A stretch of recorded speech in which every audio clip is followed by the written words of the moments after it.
Debugged Dialogs. Let's get into it. Hey, welcome back to Debugged Dialogs. Hey guys, I'm hope you had Clippy, and you are I'm Patrick. Starbucks. There you go. The Swedish chef is always with me. exactly. And hey, how you doing, man? Good. Back to work after vacations. Fall was coming, but now all of a sudden the heat came back again, so it's really warm Oh, wow. over here, which is nice. So back to shorts and a t-shirt, which is always good. Right. And we're already in September, so Yeah. time is flying by so fast, and summer's basically over. Yeah. And the temperatures here in Vermont is starting to dip. I'm not looking forward to winter at all. Oh my God, it's like You have good winters as well, just as we have over here. exactly. So, anyways, hey, so speaking about our first launch, our first episode, it went Yeah. really well. We want to thank all our followers, our Yeah. subscribers. Got a lot of good feedback, which is nice. Very good. Great Thank you so feedback. much. Yeah. So it looks like what we talked about resonated with people, and they like what we did. So Yep. please like, subscribe. And send us suggestions about what to talk about. If you want to join us, just let us know, and we can have you on as a guest as well. Exactly. And follow our YouTube channel. And, Yep. So anyways, and we're also on X and Blue Sky and, everywhere else. So definitely hit us up. And if you want to join us, let us know and we'll schedule something. Yep. But anyways, so let's dive into the tech, right? So recently there was an issue with black screens with Teams, I believe. And Right. You have a lot more information about that. Yeah, it's actually still ongoing, but I think it began back in the early August 13th. Users started reporting that the Teams desktop client would sometimes go completely blank during meetings and calls. It just froze up, and then all of a sudden it came back again, and Teams recovered. But it was disruptive, especially during important meetings. I mean, normally when you work with tech, or if you work IT and IT support, you focus on the client. There's something wrong with Teams on this machine. It's the build, it's something wrong. You need to reinstall, clear the cache, all that fun stuff that you do as an IT admin. Right. But people started reporting it to Microsoft, and they naturally thought it was a Teams build issue. So they rolled it back really quick, but the issue still persisted in a lot of organizations. And then they started doing debug sessions, and they tried to collect diagnostic logs and everything from different impacted users, and tried to fix it, but not even reverting the Teams client worked. So then they naturally started to expand their search and see what was wrong. And then all of a sudden, everything took a different direction. And it turned out it was a faulty graphics driver from Intel. And it's still out there, and it's still affecting a lot of organizations. And now they're trying to fix this and do tests and try new versions of the driver. Intel put out a new driver, and they've tried rolling back drivers.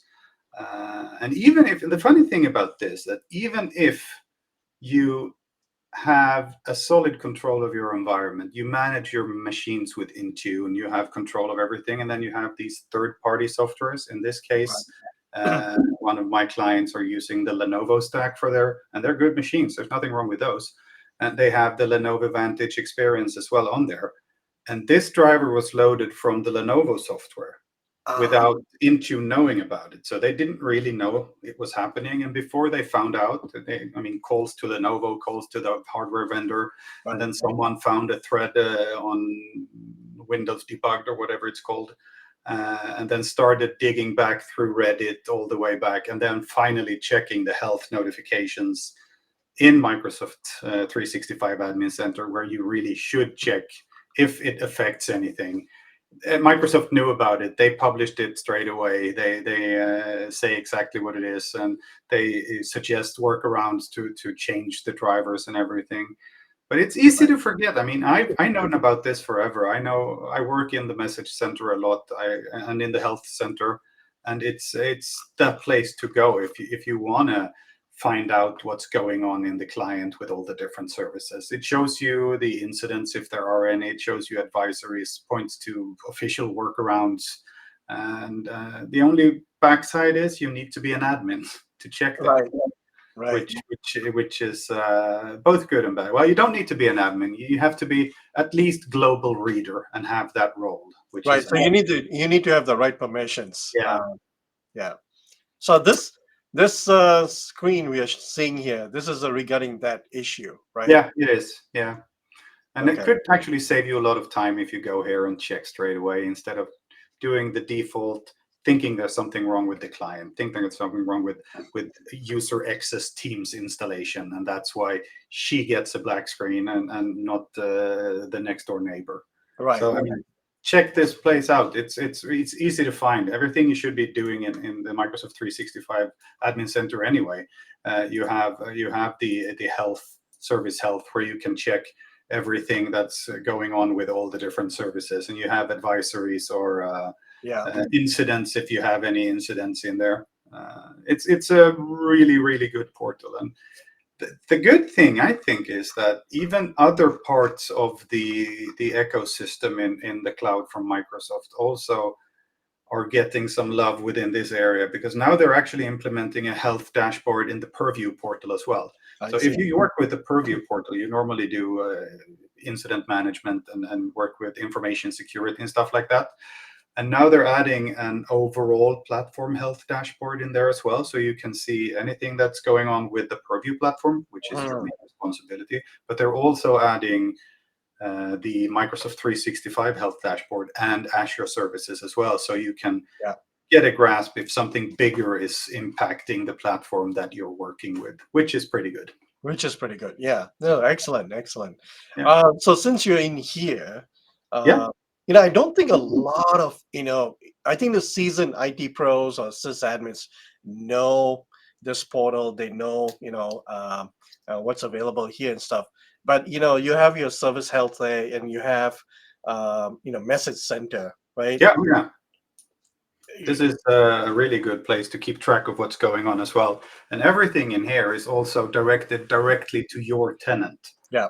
I mean, you have general notifications about changes happening, but you also always have how it affects you and your organization. For the products and services that you are using in your organization. Yeah. Right. So it's going to give you that. Yeah. So if I just see if I can find anything that might be pertinent to look at, maybe Power Automate, you actually see the relevance, what platform, and if you have any. This is a demo tenant. I don't use it at all, so it says 0, as like you can see here.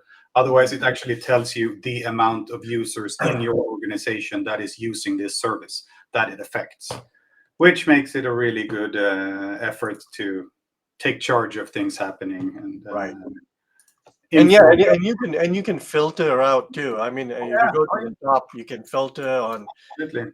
Can filter on platforms. So I want to see everything for iOS units, for instance. Right.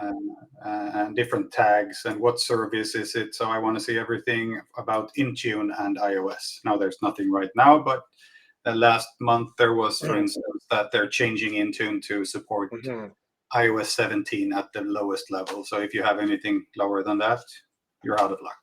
Yeah, it's really important to keep track of this platform and make sure that everything works the way it should.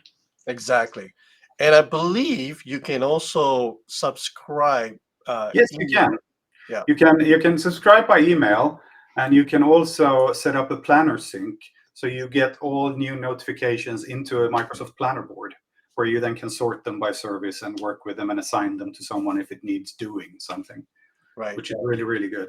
Which the is only caveat is you can only synchronize it to one of the planner, to one person's planner board, not multiple ones. Unless you have, I think you can assign it to like a distribution list or something, right?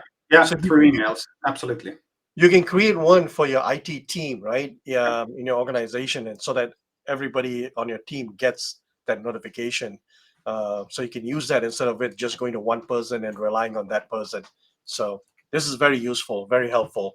And I think you can also then categorize in terms like, hey, you know what? I only want to see things for Windows. I want to see things for, exactly, Yeah, exactly. Yep. exactly. And so this is really good stuff. One new thing I just discovered, to be honest with you, is on the left hand side under Message Center where it says product feedback. Yeah. Right. This is I didn't know this was here. And what I did a quick test in my own demo tenant is that you can see feedback provided by your users, Yep. right, who are sending feedback to Microsoft for within any of the M365 products, for example, Word or Copilot or anything like that. When you click on feedback and you grab a screenshot or you're sending a smiley or a frown, it'll show up here for you to see, hey, what kind of feedback is are my people sending over so that we can improve things, or do we need to chase this with Microsoft with a ticket or something like that? Yeah, or do some educational Yeah. efforts at work. Maybe it's just a miscommunication that Mhm. something really works, but they just don't know about it. So you can have a focused effort and fix that. I know a lot of organizations that actually use this. And then again, I also know a lot of organizations that actually disable the feedback to Right. Microsoft due to, for instance, GDPR Sure. concerns, which is fine. But if you have it, it's really a great place to keep track of what your users actually request or think about the software they're using every day at work. Right, right, right. I think it's very useful because you need to know how your users are using this stuff and Yes. what their pain points are, and then you can like, hey, you know what? We didn't realize. Let's create an education thing for them, or let's send out a PowerPoint presentation or something like that, or send them resources for how to use accessibility features in Windows 11 or whatever it is. Yeah, Very cool, very cool stuff. it is very cool. Yeah, and so along with that, I'm gonna attempt to see if I can share my screen. uh, Replace screen sharing. Hold on, give me a sec here. We're all amateurs.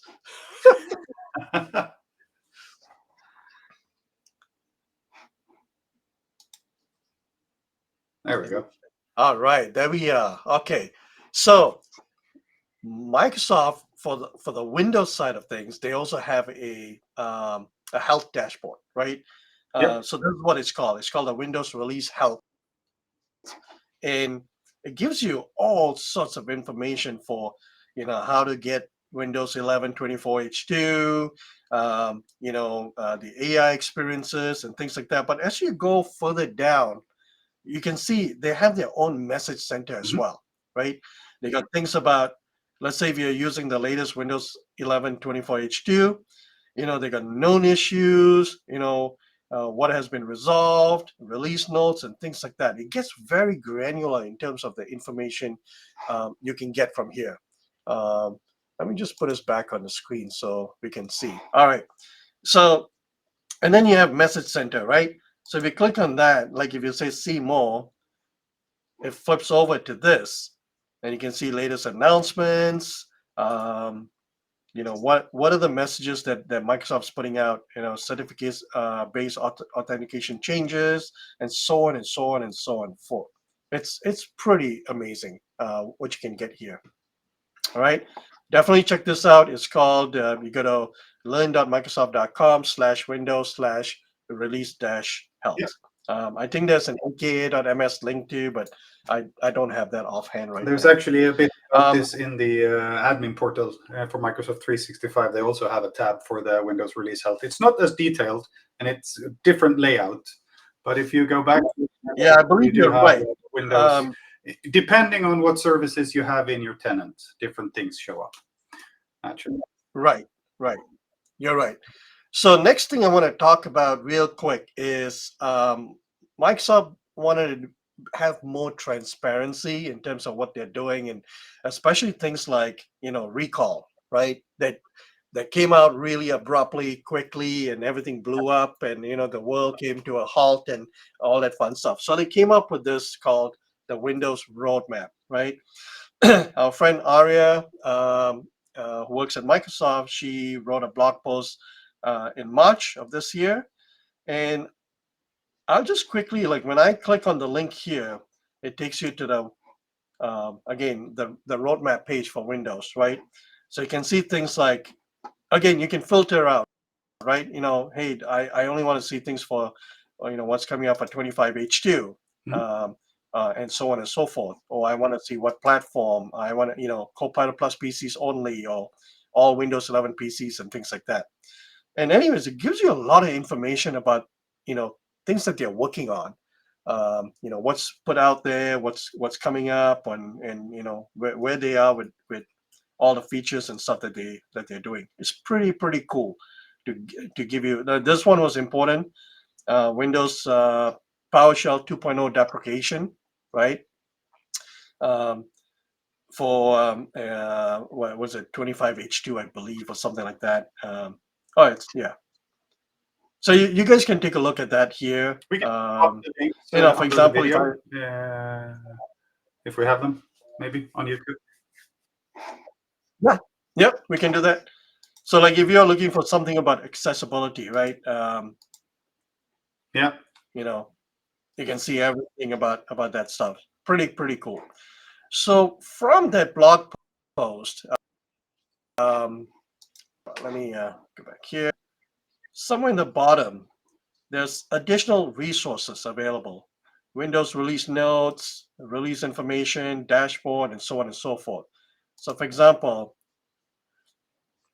you can see here, like for each particular release that Microsoft puts out every month, right? All the updates.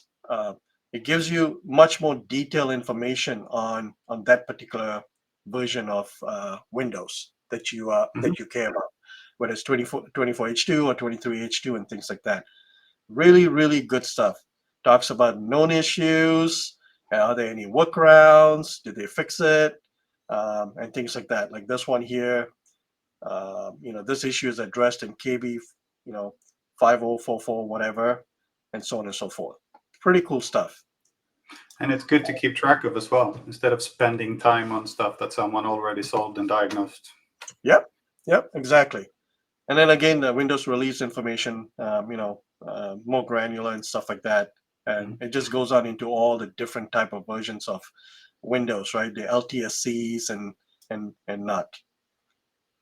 And then if you're into hot patching, which is another hot stuff from Microsoft, they got that information here as well. So that's what I wanted to share actually on this. I'll just, so what else? We're sharing, I'll just share the Microsoft 365 roadmap as well, which is also good to keep track of. I forgot that before. But it's also a really great place if you work with the Microsoft 365 cloud platform, no matter if it's Copilot or Teams or the apps for enterprise or Planner or whatever you're using. You can sort by products and check all the new or updated last week publications on the roadmap. Okay, there's nothing on the last week, of course, but last month. And see, so Microsoft Copilot for Microsoft 365, a preview and chat with Microsoft Word, Excel, and PowerPoint. Then you can dig in and see they're opening up files in Copilot app on iPhones, and it will roll out in September.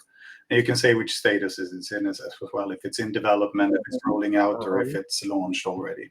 And then you can keep track of and inform your users about what's going to happen in your platform, and schedule internal trainings yet again to maximize the investment of your or the return of the investment of your big wallet that you show for every month, right?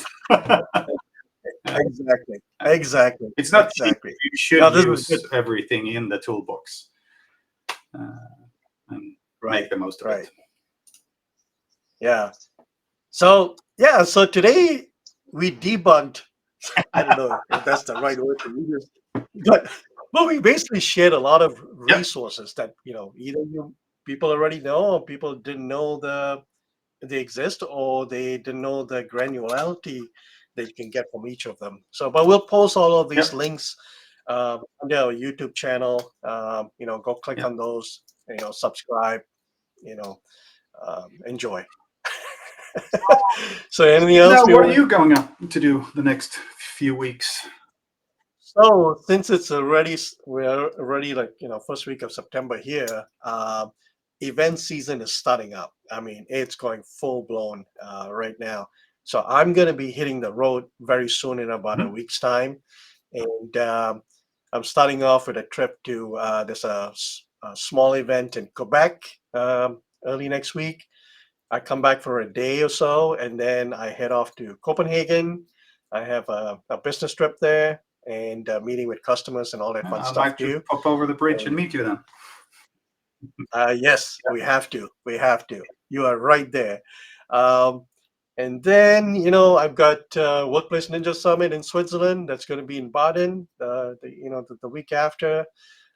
Things like that. So it's just picking up. That's going to be, what do you call it, MMS in Nashville. There's, some user groups here and there, and Ignite. And I think you wanted to talk a little bit about Ignite Yeah, too. I mean, it's my schedule is not as packed as yours. I have one event in September, and that's Teamsdag in Stockholm. I mentioned that last time. We're going to talk about accessibility options in the Teams platform to make the workplace a bit more inclusive.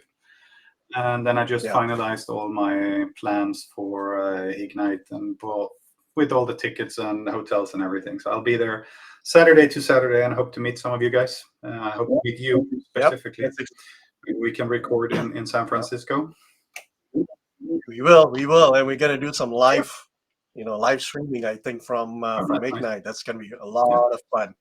So I'm gonna be there Saturday as well, and obviously we would, hit the expo hall and poke into some sessions, but and also mostly the social events in the evenings, where we're gonna mingle and with the community, network and things like that. That's very important. Like we always say, the hallway sessions, they're the best ones. That's the one where you gain the biggest value.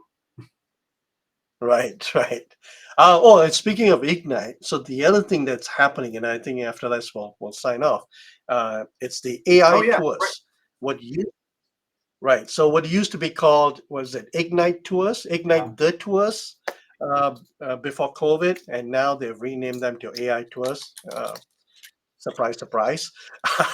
But they're starting to happen, I believe. I think if you go to aitours.microsoft.com, it'll show you the cities that they're going to. I think they're starting with Osaka, maybe. Yeah, I don't think. Chicago, Toronto, Ottawa, I think as well. Chicago, Toronto, Ottawa. I'm going to go to the Toronto and Ottawa ones because they're closer to me. They're in Europe. I think it's London, Frankfurt. Not as many places. Paris as well, and Zurich. Yeah, they haven't opened all of them up yet. They're opening up slowly. Yeah. So you can go and request and say, hey, I'm interested in this city. And then when they open it up, you'll get an email, and then you can go and request to attend. I think there's going to be over 40 events in total. I think it's going to be more than that. Last year was, I think, over 60, I think, if I'm not mistaken. So, but yeah, AI Tours is free. It's coming to a city near you. It's generally a one-day event. It's like the mini Ignite. Everything AI. Technically. Yeah. So anyways, I think we're good. And, just pop this all over here again. QR code, make it easy. Subscribe and like, and please share our content. And if you, give us feedback, tell us, what you like and what you don't like, and what you want to see us do in the future. And then follow us on social media. We're all on all the platforms. Please do. And that keeps us going. All right. So until next Take it time. easy, guys. Cheers.